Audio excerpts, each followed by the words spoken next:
പറയുന്നത് toilet paper വേണ്ടെന്നുള്ള പറഞ്ഞു. തെറ്റുകൾ പറയാൻ വേണ്ടിയാണ്. തെറ്റുകൾ പറഞ്ഞുകൊണ്ട് തന്നെ ഇരിക്കുമെന്നുള്ളത് പ്രതിപക്ഷത്തിന്റെ ഡെപ്യൂട്ടി മേയർ ആശാനാഥിന് ഈ മറുപടി പറയാൻ പറ്റുന്നില്ല എന്നാണ് നിങ്ങൾ പറയുന്നത്. പൊട്ടത്തരം വിളിച്ചു പറഞ്ഞാൽ അത് പൊട്ടത്തരമായിട്ട് തന്നെ ഇരിക്കും. ഇതിന് മറുപടി പറയേണ്ടത് ബഹുമാനപ്പെട്ട ഡെപ്യൂട്ടി മേയർ. കൊരങ്ങിന്റെ കയ്യിൽ പൂമാല കിട്ടിയതുപോലെയാണ് ഇന്ന് ഈ സ്റ്റാൻഡിംഗ് കമ്മിറ്റിയുടെ ആളുകൾ. നിങ്ങൾ ഭയക്കുന്നത് നമ്മളെയാണ്. ഈ പറഞ്ഞ 16 വനിതകളും നമ്മൾ 4 പുരുഷന്മാരുമുള്ള UDF-കാരെയാണ്. അൺപാർലമെന്ററി ആയിട്ടുള്ള ഒരു വാക്കും ഞാൻ ഉപയോഗിച്ചിട്ടില്ല എന്നുള്ളത് വളരെ ശക്തമായി തന്നെ ആദ്യമേ ഇവിടെ പറയുകയാണ്. വലിയ വികാരത്തോടെ മൈക്ക് പൊട്ടുന്ന രീതിയിൽ വലിയ സൗണ്ടോടെ പൊട്ടത്തരം വിളിച്ചു പറഞ്ഞാൽ അത് പൊട്ടത്തരമായിട്ട് തന്നെ ഇരിക്കും എന്നെ പ്രിയപ്പെട്ട സുഹൃത്തുക്കളോട് ഞാൻ പറയുകയാണ്. ആദ്യമേ തന്നെ ഞാൻ ഒരു ചോദ്യമാണ് ചോദിക്കുന്നത്. ബഡ്ജറ്റ് അവതരിപ്പിച്ചത് ബഹുമാനപ്പെട്ട ഡെപ്യൂട്ടി മേയർ ആണെങ്കിൽ ഇതിന് മറുപടി പറയേണ്ടത് ബഹുമാനപ്പെട്ട ഡെപ്യൂട്ടി മേയറാണ്. She has to be on of feet. ഈ ബഡ്ജറ്റിൽ ഈ ഡോക്യുമെന്റിനെ കുറിച്ച് UDF-ന്റെ പാർലമെന്ററി പാർട്ടി ലീഡറായിട്ടുള്ള എന്നെയും ഈ സഭയെയും അവതരിപ്പിക്കാനുള്ള യാതൊരു മാൻഡേറ്റും സ്റ്റാൻഡിംഗ് കമ്മിറ്റി ചെയർമാൻ ഇല്ല എന്നുള്ളത് ഞാൻ റൂൾസ് പറഞ്ഞതിന് പറയുകയാണ്. അങ്ങേക്ക് BJP-യുടെ അംഗമായി, സീനിയർ നേതാവായി, കാലങ്ങളായി ജയിച്ചു വരുന്ന നല്ല ഒരു പൊതുപ്രവർത്തന രീതിയിൽ അങ്ങേക്ക് മറുപടി പറയാം. പക്ഷെ അങ്ങയുടെ പാർട്ടിക്ക് പറഞ്ഞിട്ടുള്ള ഇന്നത്തെ സമയത്തിലാണ് മറുപടി പറയണമായിരുന്നു. അല്ലാതെ മേയർ പറയേണ്ട സ്ഥലത്ത് അങ്ങയുടെ അത്രയും പരിചയമുള്ള, വളരെ പരിചയസമ്പന്നയായിട്ടുള്ള ഒരു സ്ത്രീ അവർ മറുപടി പറയാതെ ചാടിക്കേറി പുരുഷന്മാർ തന്നെ മറുപടി പറയുന്നുള്ള ആ ഒരു മേൽക്കോയ്മയും ആ പുരുഷാധിപത്യവും ആദ്യം ഉണ്ടാകണം ഞാൻ പറയുകയാണ്. എന്താ ഡെപ്യൂട്ടി മേയർ ആശാനാഥിന് ഈ മറുപടി പറയാൻ പറ്റുന്നില്ല എന്നാണ് നിങ്ങൾ പറയുന്നത്? ശ്രീരേഖ മാഡത്തിനോട് പറയണം, സ്റ്റാൻഡിംഗ് കമ്മിറ്റി അംഗങ്ങൾ പറയണം. ഡെപ്യൂട്ടി മേയർ മറുപടി പറയാൻ പറ്റുന്നില്ല എന്നാണ് പറയുന്നത്. അവർക്ക് അതാണ് പ്രശ്നം. കുട്ടി, അവർക്ക് പരാതി ഇല്ലാതിരിക്കുന്നത് അറിയോ? നിങ്ങളുടെ സംസ്കാരം അങ്ങനെയാണ്. പറയേണ്ടിടത്ത് പറയേണ്ട ആളുകളെ പറയിപ്പിക്കണം. അവർക്ക് പരാതി ഉണ്ടോ ഇല്ലയോ എന്നുള്ളതല്ല. പക്ഷേ ഒരു കൗൺസിലിൽ ഡെപ്യൂട്ടി മേയർ ഫിനാൻസ് പറയുകയാണെങ്കിൽ അതിന് മറുപടി പറയാനുള്ളത് അല്ലെങ്കിൽ പറയാൻ ഏൽപ്പിക്കാനുള്ള ചുമതല ബഹുമാനപ്പെട്ട ഡെപ്യൂട്ടി മേയറിനാണ്. അതൊരു പദവിയാണ്, അത് റൂൾസ് അനുസരിച്ചുള്ള പദവിയാണ്. അതിനെ കിട്ടാത്തത് കൊണ്ട് ഓവർടേക്ക് ചെയ്തുകൊണ്ട് അങ്ങ് പറയുമ്പോൾ, വികാരവിക്ഷോഭത്തോടെ പറയുമ്പോൾ മിനിമം പറയുന്ന കാര്യങ്ങൾ ശരിയാണോ എന്ന് മനസ്സിലാക്കാനുള്ള കാര്യം പറയണം. ഞാൻ വേറെ ഗോയയൊന്നും പറയുന്നില്ല. പിന്നെ എന്നെക്കുറിച്ച് ആനയെക്കുറിച്ച് പറഞ്ഞതുപോലെ നമ്മുടെ നാട്ടിൽ വേറൊരുണ്ട്. ആരുടെ കൈ പൂമാല കിട്ടുന്നത്? അത് അൺപാർലമെന്ററി ആണോ? കൊരങ്ങിന്റെ കൈ പൂമാല കിട്ടി എന്ന് പറയുന്നത് അത് അൺപാർലമെന്ററി ആണെങ്കിൽ കൊരങ്ങിന്റെ കയ്യിൽ പൂമാല കിട്ടിയതുപോലെയാണ് ഇന്ന് ഈ സ്റ്റാൻഡിംഗ് കമ്മിറ്റിയുടെ ആളുകൾ. അങ്ങ് പറഞ്ഞ ഈ കാര്യങ്ങളൊക്കെ ഞാൻ അംഗീകരിച്ചേ. അങ്ങ് പ്രസംഗം തുടങ്ങിയപ്പോൾ അങ്ങയുടെ മേയർ എന്താ പറയാ, സഭയുടെ അധ്യക്ഷനായിരിക്കുന്ന ഈ കൗൺസിലിൽ ഞാൻ ഇന്നലെ പറഞ്ഞ വിഷയങ്ങളെ ആസ്പദമാക്കി ഒരു തിരുത്ത് കൊണ്ടുവന്നിട്ടുണ്ടെങ്കിൽ ഞാൻ അഭിമാനത്തോടെ പറയുകയാണ്, UDF-ന് വേണ്ടി ഞാൻ പറഞ്ഞത് കൊണ്ടും ഉന്നയിച്ചത് കൊണ്ടാണ് ഈ തിരുത്ത് വന്നിരിക്കുന്നത്. അങ്ങനെ ഈ തിരുത്ത് വരുമ്പോൾ നിങ്ങൾ നേരത്തെയുള്ള ഈ പറഞ്ഞ ബഡ്ജറ്റ് ബുക്കിൽ അടിച്ച ഈ 72-ാം പേജ് കൊണ്ട് ഈ ബഡ്ജറ്റ് ബുക്കിൽ ഒരു ഗുണവുമില്ല സർ. അങ്ങനെ ഞാൻ ടോയ്ലറ്റ് പേപ്പർ എന്ന് വിശേഷിച്ച ഈ 72-ാം 73-ാം നമ്പർ പേജ് അതിൽ നിന്ന് കീറിയെടുത്ത് ഒരു പൊതു ആവശ്യത്തിന് ഉപയോഗിക്കുകയാണെങ്കിൽ തെറ്റില്ല എന്ന് പറയുന്ന ഒരാളാണ് ഞാൻ. ടോയ്ലറ്റ് പേപ്പർ അത്ര മോശപ്പെട്ട സാധനമാണെങ്കിൽ കൗൺസിലിന് ഈ കോർപ്പറേഷൻ ടോയ്ലറ്റ് പേപ്പറിന് വിൽക്കേണ്ടതെന്ന് തീരുമാനമെടുത്തു. അത്ര മോശപ്പെട്ട സാധനമാണ്. നിങ്ങൾ ബീഫ് വിൽക്കേണ്ടെന്ന് പറയുന്ന പോലെ പല സ്ഥലങ്ങളിൽ പറയുന്നത് ടോയ്ലറ്റ് പേപ്പർ വേണ്ടെന്നുള്ള പറ, അത്ര മോശപ്പെട്ട സാധനമാണ്. ആദ്യം ഇനി ഞാൻ കണക്കിലേക്ക് വരാം. കേവലം 1+2+3 എന്നുള്ള കണക്കല്ല ഞാൻ പറഞ്ഞത്. നിങ്ങൾ പറഞ്ഞല്ലേ ഏതൊരു LKG കുട്ടിക്ക് മനസ്സിലാവും. ഞാൻ നിങ്ങളടക്കം പ്രതിദാനം ചെയ്തത് 10-15 ലക്ഷം തിരുവനന്തപുരത്തെ സാധാരണക്കാരുടെ ആളുകളാണ്. അതിൽ വിദ്യാഭ്യാസം ഇല്ലാത്ത ആളുകളുണ്ട്, അതിൽ ഏറ്റവും പിന്നോക്കമാകാത്ത ആളുകളുണ്ട്, മത്സ്യവിഭാഗത്തിലുള്ള ആളുകളുണ്ട്, അത് സാധാരണക്കാരുണ്ട്, വിദ്യാഭ്യാസം ഉള്ളവരുണ്ട്, ഇല്ലാത്തവരുണ്ട്. ഏറ്റവും കൂടുതൽ വിദ്യാഭ്യാസമുള്ള ആളുകൾക്ക് പോലും സാമ്പത്തിക വിദ്യാഭ്യാസം ഇല്ലാത്ത ഒരു നാട്ടിൽ നിങ്ങളെ വിശ്വസിച്ചുകൊണ്ട്, നമ്മളെ വിശ്വസിച്ചുകൊണ്ട് ഈ കോർപ്പറേഷന്റെ ഭരണം നിങ്ങളെ ഏൽപ്പിക്കുമ്പോൾ അതിൽ അടിച്ചു വന്നിരിക്കുന്ന പേപ്പറിൽ ഒരു എറർ ഉണ്ടാവാൻ പാടില്ല സർ. അത് കേവലം സീരിയൽ നമ്പറിന്റെ എറർ ആണെങ്കിലും അതൊരു വലിയ തെറ്റാണ്. കാരണം നിങ്ങൾ ഒരു എറർ പ്രിന്റ് ചെയ്തതോടെ ഈ കേരളത്തിൽ ഈ കോർപ്പറേഷനിലെ ആളുകളോട് നിങ്ങൾ മാപ്പ് പറയേണ്ടതാണ്. മാപ്പ് പറയേണ്ടത് ശബരിനാഥനോ UDF അല്ല. ഈ പേപ്പർ നൽകിക്കൊണ്ട് മാപ്പ് പറഞ്ഞിരിക്കുന്നത് ഇവിടുത്തെ BJPയുടെ ഭരണസമിതിയാണ്. എന്തായാലും വിവരവും വിദ്യാഭ്യാസമുള്ള ആളുകൾ നിങ്ങളുടെ പാർട്ടിയിൽ ഇല്ലേ എന്ന സന്തോഷത്തിലാണ് ഞാൻ മാറ്റുന്നു. ഇതിൽ 1-ാം പേജ് കണ്ടപ്പം നിങ്ങളുടെ കൂട്ടത്തിൽ വിവരവും വിദ്യാഭ്യാസം ആളുകൾ ഉണ്ട് എന്നുള്ളത് ഞാൻ മനസ്സിലാക്കി. ഞാൻ ഒരു പാർട്ടിയെ കുറ്റം പറയുകയില്ല. നിങ്ങളൊന്ന് ആലോചിച്ച് നോക്കും, നാളെ ഈ തെറ്റ് ഞാൻ പറഞ്ഞില്ലായിരുന്നെങ്കിൽ നിങ്ങളുടെ ബഡ്ജറ്റിൽ അടിച്ചിട്ടുള്ള 1, 2, 3, 4 ചേർത്തുകൊണ്ട് പദ്ധതി കൊണ്ട് എളുപ്പമാകത്തില്ലേ? ഇത് താഴെ തട്ടിലേക്ക് പോകുമ്പോൾ, വാർഡിലേക്ക് പോകുമ്പോൾ, സോണിലേക്ക് പോകുമ്പോൾ ഇതനുസരിച്ച് കണക്ക് വരുമ്പോൾ തെറ്റുണ്ടാവത്തില്ലേ?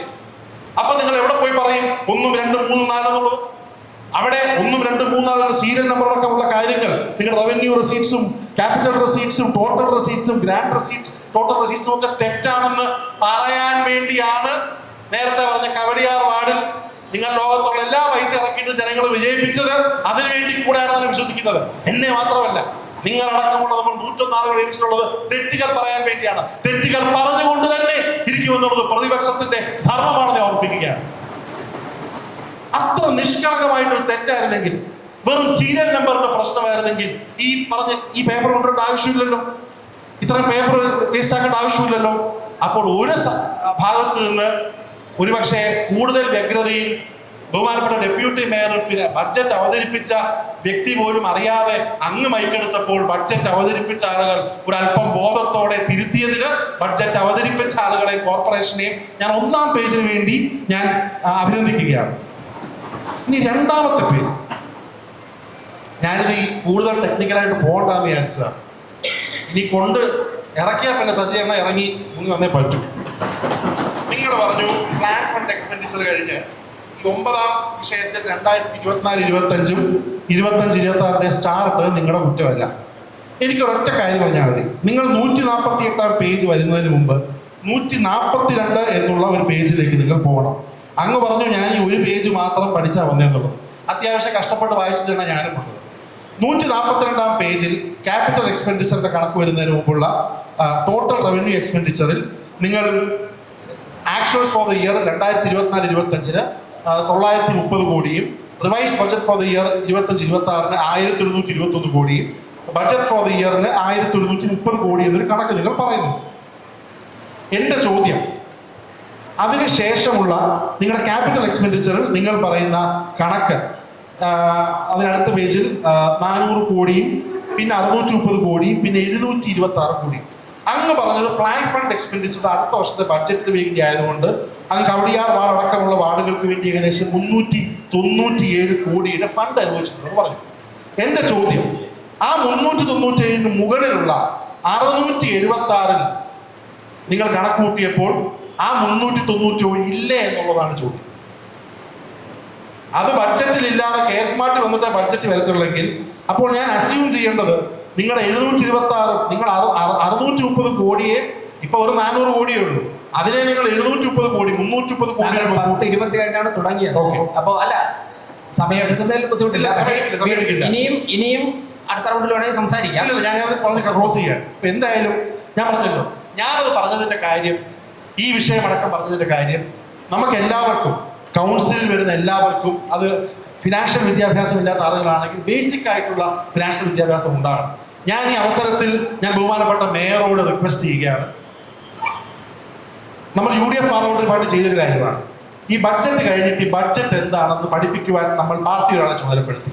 അതുപോലെ ഈ 101 കൗൺസിലേഴ്സിന് വേണ്ടി ബഡ്ജറ്റ് കഴിഞ്ഞിട്ട് ബഡ്ജറ്റ് മനസ്സിലാക്കിക്കുവാനുള്ള ഒരു സെഷൻ കൂടി വെക്കുകയാണെങ്കിൽ കോർപ്പറേഷൻ നല്ലതായിരിക്കും എന്നുള്ള ഒരു പോസിറ്റീവായിട്ടുള്ള ഒരു കാര്യം ഞാൻ പറയുകയാണ്. അപ്പോൾ എന്തായാലും ഈ ഒരു ഷീറ്റിൽ അങ്ങ് പറഞ്ഞ കണക്കുകളുടെ ഇത് കണക്കുകളിൽ വലിയ വ്യത്യാസങ്ങളുണ്ട്.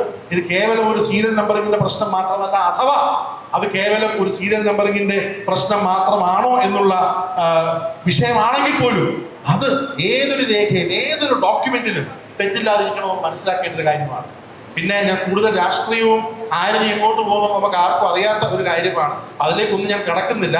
എന്തായാലും ഒരു കാര്യത്തിന് സന്തോഷമുണ്ട്, ഇവിടുത്തെ മുഖ്യ പ്രതിപക്ഷമായി UDFനെ അംഗീകരിച്ചതിനുള്ള നന്ദി നിങ്ങളോട് പറയുകയാണ്. നിങ്ങൾ ഭയക്കുന്നത് നമ്മളെയാണ്. ഈ പറഞ്ഞ 16 വനിതകളും നമ്മൾ 4 പുരുഷന്മാരുമുള്ള UDFകാരെയാണ് നിങ്ങൾ ഭരിക്കുന്നതെന്നുള്ള ഒരു രാഷ്ട്രീയ പോയിന്റോട് നിങ്ങൾ പറഞ്ഞു തന്നിട്ടുണ്ട്. കാരണം ഇവിടുത്തെ എല്ലാ വിഷയങ്ങളിലും, ഇവിടെ നിങ്ങളുടെ ശ്മശാനത്തിൽ ഹിന്ദുമതത്തിന്റെ വലിയ വിശ്വാസികളുടെ സംരക്ഷണമാണ് നിങ്ങൾ. അവിടുത്തെ ശ്മശാനത്തിൽ ഇവർക്ക് പ്രശ്നമുണ്ട്. ഇവരുടെ സമയത്ത് ശ്മശാനത്തിൽ മെയിൻ്റനൻസ് വർക്ക് നടക്കാത്തത് കൊണ്ട് അതിനുശേഷം നിങ്ങളുടെ സമയത്ത് ആ ശ്മശാനം കാണുവാൻ നമ്മൾ പോയി. ഹരിചേട്ടനും ഞാനും നമ്മൾ എല്ലാവരും കൂടെ പോയി. ആ ശ്മശാനത്തിൽ ചെന്നപ്പോൾ അവിടെ ഇലക്ട്രിക് അല്ലാത്ത പരമ്പരാഗത രീതിയിൽ അവിടെ ദഹിപ്പിക്കുന്നിടത്ത് ആ ബോഡി ദഹിപ്പിക്കുന്ന സ്ഥലത്ത് അകത്തു ഡെയിലി ഓടിക്കൊണ്ടിരിക്കുകയാണ് സാർ. വലിയ ഹിന്ദുമത സംരക്ഷണം ഇരിക്കുകയാണ് ഇവിടെ. ഞാനവിടെ ചോദിച്ചു, പറയുകയാണ്, സാറേ കുടുംബത്തിലെ ആളുകൾ മരണം കഴിഞ്ഞാൽ നമ്മളവിടെ ബോഡി ചടങ്ങ് കഴിഞ്ഞിട്ട് ബോഡി ദഹിപ്പിച്ചു കഴിഞ്ഞ് ഒരു അരമണിക്കൂർ നമ്മളെല്ലാം പോകും. അതിനുശേഷം നമ്മൾ പിന്നെ ചിതാവസ്ഥ കൊടുക്കാനാണ് വരുന്നത്. എന്നോട് അവിടുത്തെ ഉദ്യോഗസ്ഥൻ പറഞ്ഞത് എന്താണെന്നറിയാമോ? കേട്ട് ഞാൻ ഞെട്ടിപ്പോയി. നമ്മുടെയൊക്കെ വേണ്ടപ്പെട്ട ആളുകളെ നമ്മൾ ചില ആളുകൾ, പല ആളുകൾ, പ്രത്യേകിച്ച് പഴയ ആളുകൾ ഇലക്ട്രിക് ഫർണസ് ഉപയോഗിക്കാതെ ബ്ലാസ്റ്റ് ഫർണസിൽ പോകാതെ അവർ പോകുന്നത് ഈ പറഞ്ഞ പഴയ ക്രിപ്റ്റോറിയത്തിലാണ്. മിനി ശ്മശാനം എന്ന് പറയുന്ന 4 ദഹിപ്പിക്കുന്ന ശ്മശാനങ്ങൾ. ആ 4 ദഹിപ്പിക്കുന്ന ശ്മശാനങ്ങളിൽ 2 ദഹിപ്പിക്കുന്ന ശ്മശാനങ്ങൾ അടഞ്ഞിരിക്കുകയാണ്. അതിൽ തുറന്നിരിക്കുന്ന ശ്മശാനങ്ങളിൽ നിങ്ങൾ ഇൻഡോറും ഡൽഹിയിലും ഗോവയിൽ ടൂർ പോകുന്നവരെ അവിടെ പോയി ടൂർ പോയി നോക്ക്. അവിടെ നമ്മൾ അവിടെ നിൽക്കുമ്പോൾ ആ ഇരുട്ടിൽ എലികൾ ഓടിക്കളിക്കുകയാണ്. പാവപ്പെട്ട ആളുകൾ മരണപ്പെട്ട് നിങ്ങൾ 1000-ഉം 1500 രൂപയും ഈ കോർപ്പറേഷൻ വാങ്ങിക്കുമ്പോൾ അവിടെ ദഹിപ്പിക്കുന്ന ആളുകൾ ദഹനത്തിന് ശേഷം ബന്ധുക്കൾ പോയി തിരികെ വരുമ്പോൾ അവർ ദഹിപ്പിക്കുന്ന മൃതദേഹങ്ങളുടെ പാവനമായിട്ടുള്ള മൃതദേഹങ്ങളുടെ കത്തിക്കുന്ന സമയത്ത് ആ ചിതയെരിയുമ്പോൾ അതിന്റെ കൂടെ ഇഴജന്തുക്കളും എലികളും പോകുന്ന ഒരവസ്ഥ ഇവിടുന്നുണ്ട്. അതിന് നമ്മൾ പൈസ വാങ്ങിക്കുകയല്ലേ. അപ്പൊ അത്തരത്തിലുള്ള കാര്യങ്ങൾ അടക്കമുള്ള വിഷയങ്ങൾ ഇവിടെയുണ്ട്. ഞാൻ പറയേണ്ടതെന്ന് വിചാരിച്ചത്, പക്ഷെ നമ്മൾ ഇനി ശ്രദ്ധിച്ച് കൈകാര്യം ചെയ്യേണ്ട കാര്യങ്ങളാണ്. അപ്പോൾ അത്തരത്തിലുള്ള അസറ്റുകളിൽ നമുക്ക് മാറ്റം ഉണ്ടാക്കണം. നിങ്ങളതിൽ പുതിയ സംവിധാനങ്ങൾ ഉണ്ടാക്കണം. അത് നിങ്ങളുടെ കുറ്റം പൂർണ്ണമല്ല, ഇവരുടെയും കുറ്റമുണ്ട്. പക്ഷെ അത്തരത്തിലുള്ള കാര്യങ്ങൾ മനസ്സിലാക്കിക്കൊള്ളാനുള്ള ഉത്തരവാദിത്വം കൂടെ നമുക്കുണ്ട്. ഇവിടെ UDF, ഞാൻ രാഷ്ട്രീയം പറയുകയല്ല, ഈ വിഷയം വന്നപ്പോൾ ആദ്യം ഇവിടെ സമരം ചെയ്ത മുന്നണിയുടെ പേര് UDF എന്നാണ്. ഇവിടെ കുടിവെള്ളത്തിന്റെ വിഷയം വന്നു. നമ്മൾ പോയി സൂപ്രണ്ടിംഗ് എഞ്ചിനീയറെ അല്ല, നമ്മൾ ആദ്യം ബഹുമാനപ്പെട്ട മേയറോട് പറഞ്ഞു, മീറ്റിംഗ് വിളിക്കാൻ പറഞ്ഞു. മേയർ മീറ്റിംഗ് വിളിച്ചിട്ടും 1 ആഴ്ച കഴിഞ്ഞ് വെള്ളം വരാത്തത് കൊണ്ട് നമ്മുടെ UDF-ന്റെ കൗൺസിലർമാർ ചീഫ് എഞ്ചിനീയറുടെ അടുത്തേക്ക് പോയി. സദേൺ റീജിയൻ ചീഫ് എഞ്ചിനീയർ അടുത്ത് പോയി ആദ്യം സമരം ചെയ്ത് ഉറപ്പ് വാങ്ങിച്ച പാർട്ടിയുടെ പേര് കോൺഗ്രസ്, മുന്നണിയുടെ പേര് UDF എന്നുള്ളതാണ്. ഇവിടെ കോർപ്പറേഷനകത്ത് വിഷയങ്ങളിൽ, ബഡ്ജറ്റ് അക്കൗണ്ട് വിഷയങ്ങളിൽ ഇത്തരത്തിലുള്ള തെറ്റുകൾ ചൂണ്ടിക്കാണിച്ചുകൊണ്ട് മുന്നോട്ട് പോകുന്നതും UDF ആണെന്നുള്ളത് നിങ്ങൾ മനസ്സിലാക്കിക്കൊണ്ട് എന്തിനീ വരുന്ന ഇലക്ഷനിൽ നിങ്ങൾ തിരുവനന്തപുരത്ത് പേടിക്കേണ്ടത് UDF-നെ ആണെന്ന് മനസ്സിലാക്കിക്കൊണ്ട് നിങ്ങൾ രാഷ്ട്രീയമായി പേര് പറഞ്ഞുകൊണ്ട് എന്നെ കുറ്റം പറയുമ്പോൾ എനിക്കൊരു സന്തോഷമുള്ളൂ. ഞാൻ അത്രയൊക്കെ ആയെന്ന് പേടി എനിക്കുണ്ട്. അത്രയൊക്കെ ആയി എന്നുള്ള ഒരു വിശ്വാസം നിങ്ങൾ നൽകിയതിനുള്ള സന്തോഷം പറയുകയാണ്. എന്നിരുന്നാലും ബഡ്ജറ്റ് ഡിസ്കൗണ്ട് നിങ്ങൾ തീരദേശം 5 കോടി എന്തൊക്കെ പറഞ്ഞത്, 5 കോടി രൂപ സ്റ്റാൻഡിംഗ് കമ്മിറ്റി ചെയർമാനെ നിങ്ങൾ ഉറക്കെ പറഞ്ഞാലും വെറും 5 കോടി രൂപ. ഈ നാട്ടിൽ ലക്ഷക്കണക്കിന് തീരദേശത്തെ ആളുകൾക്ക് വേണ്ടി 5 കോടി രൂപയുടെ ഫണ്ട് കൊടുത്തിട്ടാണോ കൈയടിപ്പിക്കുന്ന ആൾക്കാരെ കൊണ്ട്? നിങ്ങൾ നിങ്ങളുടെ വാർഡിലുള്ള, ഞാൻ തെറ്റു പറയുന്നത്, നിങ്ങളുടെ വാർഡിൽ ഫണ്ട് കൊടുക്കാം. നിങ്ങളുടെ ഏതോ വാർഡിലെ കളിസ്ഥലത്തിന് 10 കോടി രൂപ കൊടുത്തപ്പോൾ നിങ്ങൾ തന്നെ ആവേശത്തോടെ പറയുകയാണ്, ഈ ബഡ്ജറ്റ് പറയുമ്പോൾ 5 കോടി രൂപ മത്സ്യബന്ധന മേഖല കൊടുക്കുന്നുള്ളത്. ഇത് അവിടെ കോവളം വാർഡ് ഞാൻ തന്നെ കണ്ടതാണ്. കോവളമല്ല, ഹാർബർ വാർഡിലുള്ള 13 മിനിറ്റ് 5 ലക്ഷം രൂപയാണ് കോവളം വികസനത്തിന് കൊടുത്തേക്കുന്നത്. 5 ലക്ഷം രൂപ കൊണ്ട് അവിടെ മിനി മാസ്റ്റ് ലൈറ്റ് അടുത്ത റൗണ്ടിൽ വേണ്ടി സംസാരിക്കാം. അപ്പോൾ എന്തായാലും ഞാൻ പറയുന്നേ ഉള്ളൂ. ഇപ്പോ ശ്രീ MR ഗോവൻ കൈയുയർത്തിയിട്ടുണ്ട്. അത് കഴിഞ്ഞ് UDF-ലേക്ക് വരാം. പോകുന്നത് ഇതിലെ കണക്ക് തിരുത്തിയ കമ്മിറ്റിയോടും കൗൺസിലിനോടും പ്രത്യേകം നന്ദി പറഞ്ഞിട്ട് ബാക്കി പറഞ്ഞ കാര്യങ്ങളൊക്കെ രാഷ്ട്രീയത്തിന്റെ ഒരു മേമ്പൊടിയിൽ ഞാൻ മറന്നു എന്നുള്ളതും നമുക്ക് പിന്നെ കണ്ടൊരു ചായ കുടിക്കാമെന്ന് പറഞ്ഞുകൊണ്ട് വാക്കുകൾ സ്മരിക്കുന്നു.